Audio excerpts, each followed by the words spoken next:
জি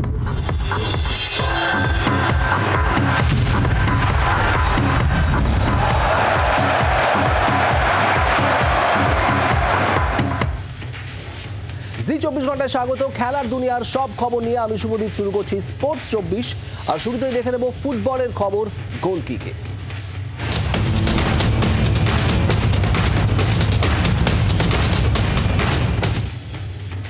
ISL এ হায়দ্রাবাদকে হারিয়ে league শীর্ষে নিজেদের স্থান আরও পোক্ত করেছে মোহনবাগান। ডার্বির আগে এই জয়ে ফুটবলারদের আত্মবিশ্বাস অনেকটা বাড়িয়ে দিয়েছে। দলের কোচ থেকে ফুটবলারদের ফোকাসে এখন 11 তারিখের বড় ম্যাচ। আইএসএল এ ক্রমশই অপ্রতিরোধ হয়ে উঠছে মোহনবাগান। বৃহস্পতিবার সহজে হায়দ্রাবাদকে হারিয়ে লিগ টেবিলে শীর্ষস্থান ধরে রেখে অন্য দলগুলোর থেকে অনেকটাই এগিয়ে গেল সবুজ মেরুন। হায়দ্রাবাদ ম্যাচ এখন অবশ্য অতীত। এবার সামনের বড় ম্যাচ নিয়ে ভাবনা চিন্তা শুরু হয়ে গিয়েছে মোহনবাগান শিবিরে। ডার্বির আগে দলের সব বিভাগকে আরও শক্তিশালী করতে চান বলে জানিয়েছেন মোহনবাগান কোচ হোসে মলিনা।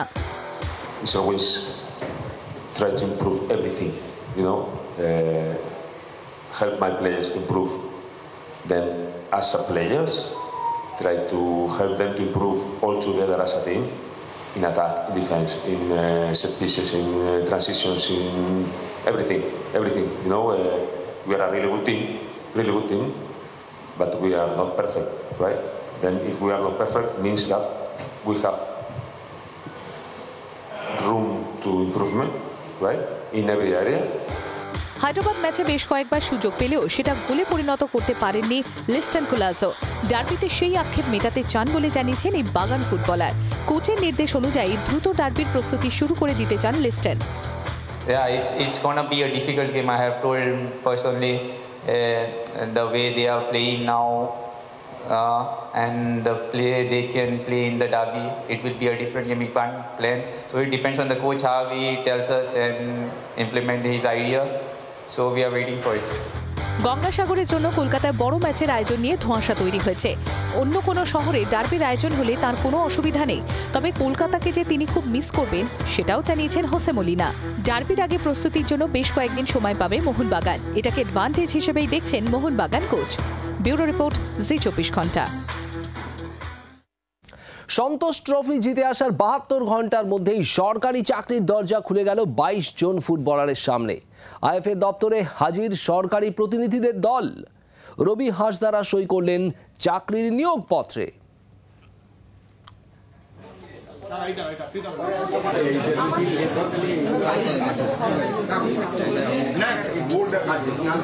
খুবই ভালো লাগছে। কি বলবো, এমনি চাকরির একজনের দুজনের না, টিমের সবার হচ্ছে চাকরি, এটা নিয়ে খুবই ভালো লাগছে। এটা আমরাও করেছি, নিশ্চয়ই এটা শুনে আরও পরের বছর আরও ভালো টিম হবে। নিশ্চয়ই মুখ্যমন্ত্রী ম্যামকে বলবো অসংখ্য ধন্যবাদ, এটাই জানাবো সবার চাকরি করে দিচ্ছে, অসংখ্য ধন্যবাদ বলবো। সবাই মিলে যেটা স্ট্রাগল করেছি তার প্রাইজ তো আমাদের দিয়ে যায় চিফ মিনিস্টার, যে উনি 24 ঘন্টার মধ্যে ডিক্লেয়ার করে দিয়ে যায় যে আমাদের 24 ঘন্টার মধ্যে ডিক্লেয়ার করে দিয়ে চাকরির কথা। তো এবার দেখি কত তাড়াতাড়ি হয় চাকরিটা পাওয়া যায়, আরও ফ্রিলি খেলতে পারবো, কারণ একটা সিকিউর হয়ে গেল না চাকরি পেয়ে, তো আমরা তখন ভাবতে পারবো না আরও হাই লেভেলে খেলা।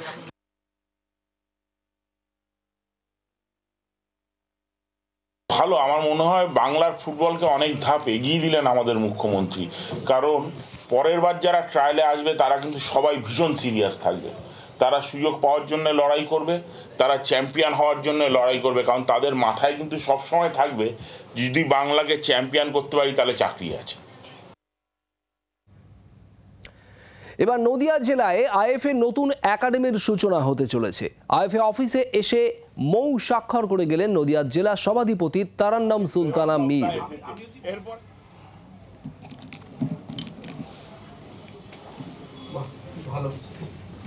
দীর্ঘদিন ধরে আমার পাশেই রয়েছেন জেলা সভাধিপতি তারান্নম সুলতানা মীর, উনি নদিয়া জেলার সভাধিপতি জেলা পরিষদের। আমার দীর্ঘদিন ধরে ওনার সাথে কথা চলছিল, বেশ কয়েক মাস ধরে লাস্ট, যে যদি ফুটবল নিয়ে কিছু করা যায়। ওনারা 3টে জায়গা ইয়ারমার্ক করেছেন। একটা হলো পলাশিতে, যেখানে একটা স্টেডিয়াম আছে, হস্টেল আছে, ক্যান্টিন ফেসিলিটি আছে। একটা কৃষ্ণনগর স্টেডিয়াম যেটা রয়েছে, এবং আপনারা অনেকেই জানবেন আগেরবার আমাদের মহিলা আইএফএ শিল্ড হয়েছিল তেহট্টতে, ওখানেও স্টেডিয়াম আছে। এটা একটা নতুন পাইলট প্রজেক্ট আইএফএ নিতে চলেছে, ফুটবল সেন্টার অফ এক্সেলেন্স জেলা বেসড। এখানে নদিয়ায় এই 3টে সেন্টার আমরা চালাবো, আইএফএ আর জেলা পরিষদ একসাথে।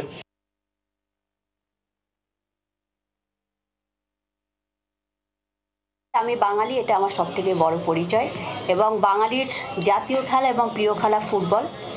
ছোটবেলা থেকে আমি খেলাধুলো ভালোবাসি, নিজে হয়তো সেই স্বপ্নটা পূরণ করতে পারিনি। তো প্রচুর প্রতিভাবান ছেলে আছে যাদের হয়তো কলকাতা বা বাইরে গিয়ে খেলার সম্ভব হয় না। আমার নদিয়া জেলার সমস্ত ইনফ্রাস্ট্রাকচার সব কিছু আছে। তো আমি আমার স্বপ্ন এবং আমি চাইছি সেটা শুরু করতে। সন্তোষ ট্রফি জিতে কলকাতায় ফেরার পরই মুখ্যমন্ত্রীর সঙ্গে সাক্ষাৎ।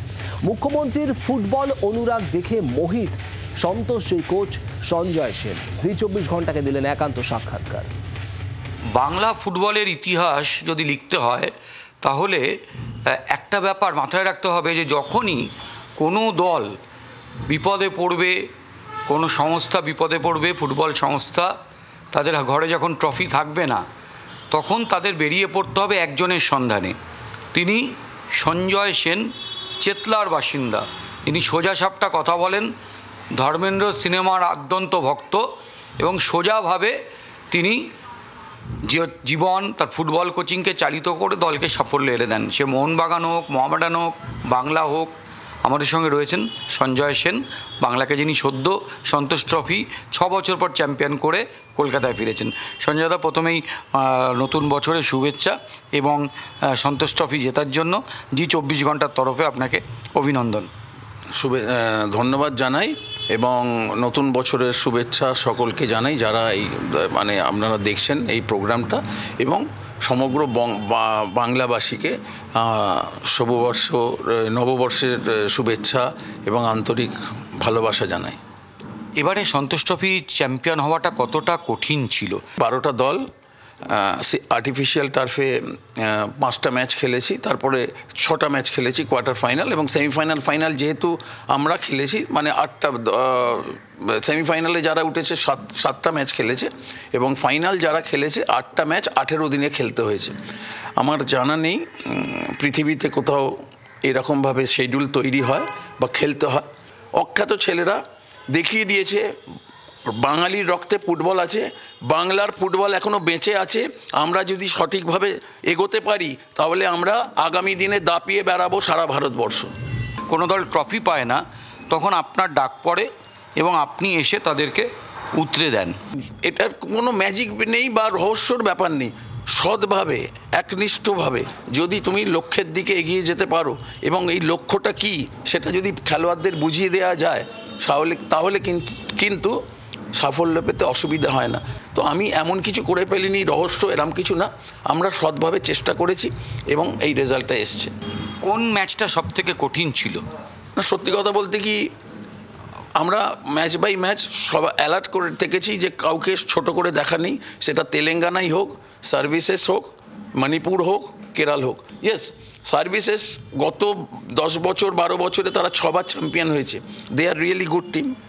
কেরাল দুর্দান্ত ফুটবল খেলেছে এই টুর্নামেন্টে। 80 মিনিট অবধি ড্র, তখন কি বলছিলেন বা ছেলেদের হাফ টাইমে কি বলেছিলেন? আমি দেখো বেশি কথা হয়তো বলতে পারি না, কিন্তু আমি একটা জিনিস আমি বোর্ডে লিখে দিয়েছিলাম যে পেশেন্স বলে একটা কথা, ক্যাপিটাল ওয়ার্ডে বড় করে, ধৈর্য রাখো, goal may come immediately, may come the 90 minutes or 65, কিন্তু তোমরা ধৈর্যটা রাখো, হ্যাভ পেশেন্স। তো সেটা প্রমাণ করে দিয়েছে ছেলেরা। মুখ্যমন্ত্রী কি বললেন আপনাকে?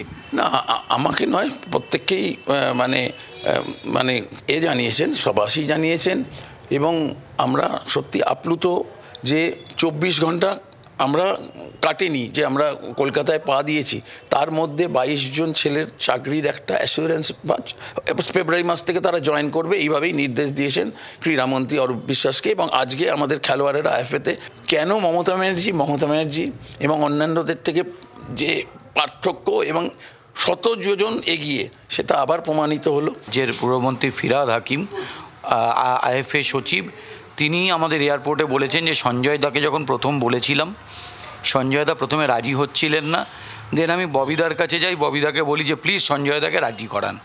করবো কি এরকম একটা ছিল আমার, একটুখানি চুজি ব্যাপার, এটা আমার ব্যাড হ্যাবিট বলতে পারো, গুড হ্যাবিট বলতে পারো। যখন ববি বলে আমি ঠিক আছে করে দেখি, তো নিশ্চয়ই এই যে সাফল্যটা নিশ্চয়ই মানে ওইভাবে তো ভাগ হয় না 5% 10%, নিশ্চয়ই তার একটা অবদান আছে। ক্যামেরায় অমিতের সঙ্গে দেবাঞ্জন, জি 24 ঘন্টা। চন্দ্রনগরে জিম্বাবুয়ের প্রাক্তন অধিনায়ক তাতেন্দা তাইবু চন্দ্রনগর হাসপাতাল মাঠে বয়েজ ক্লাবের কোচিং ক্যাম্প ঘুরে দেখেন তাইবু। স্পোর্টিং ক্লাবের ক্রিকেটারদের সঙ্গে দেখা করেন। বয়েজ ক্লাবের বিভিন্ন বয়সের ক্রিকেটার রয়েছেন, তাদের খেলা সম্পর্কে নানা পরামর্শ দেওয়ার পাশাপাশি কী করে উন্নতি করতে হবে সে বিষয়ে টিপস দেন তাইবু। হাতে ধরে উঠতি ক্রিকেটারদের ভুল ত্রুটি শুধরেও দেন তিনি। যে কোনো খেলাই হোক না কেন উপভোগ করতে হবে বলে জানিয়েছেন তাইবু।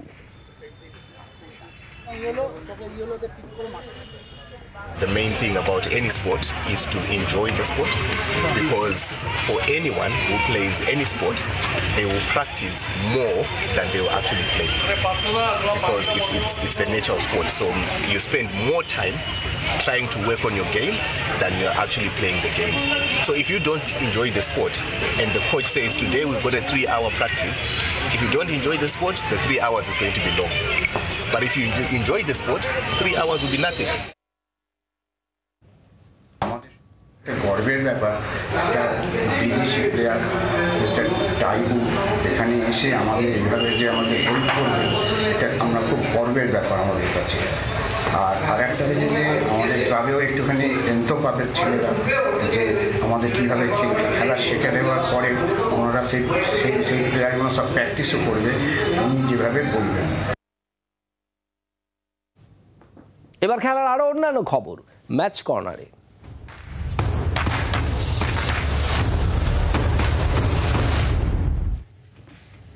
আরও একটি ম্যারাথনের অপেক্ষায় প্রহর গুনছে শহর Kolkata.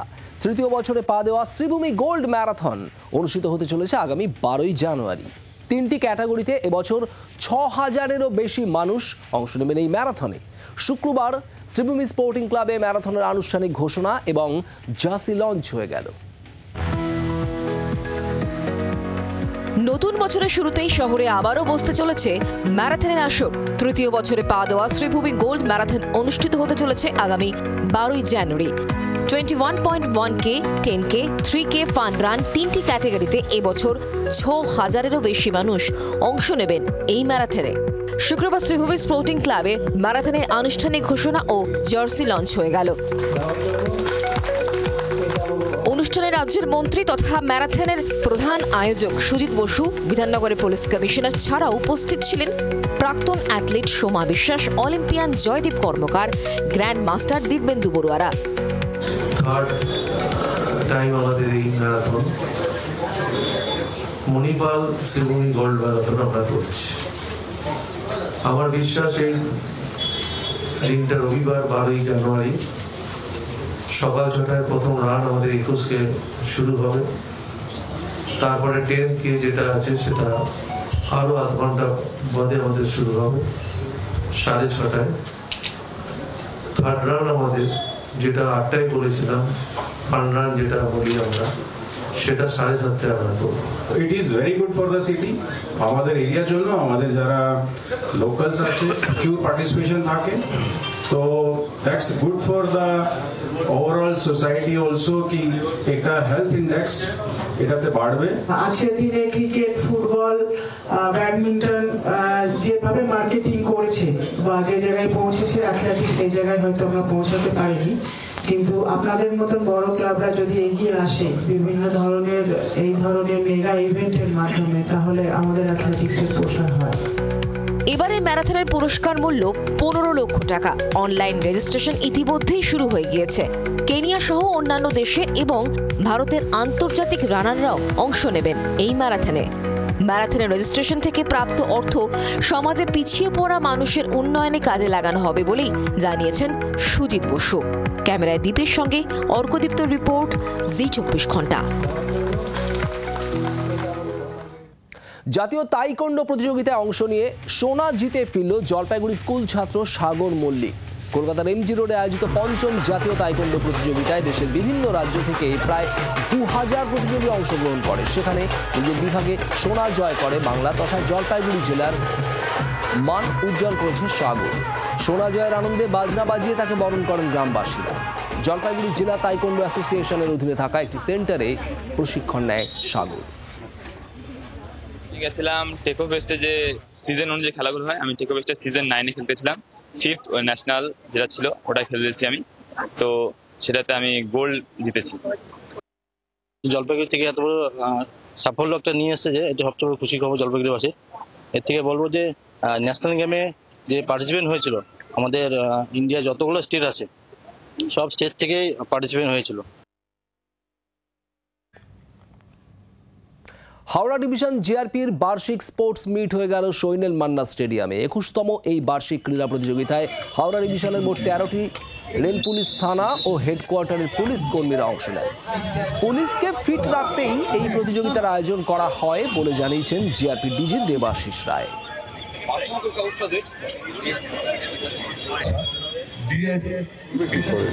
That is the point. Second point হচ্ছে যে ফিট থাকা দরকার, কারণ পুলিশের কাজটা তো মোর ফিজিক্যাল অ্যাক্টিভিটি, চেয়ার টেবিলে বসে কাজ না।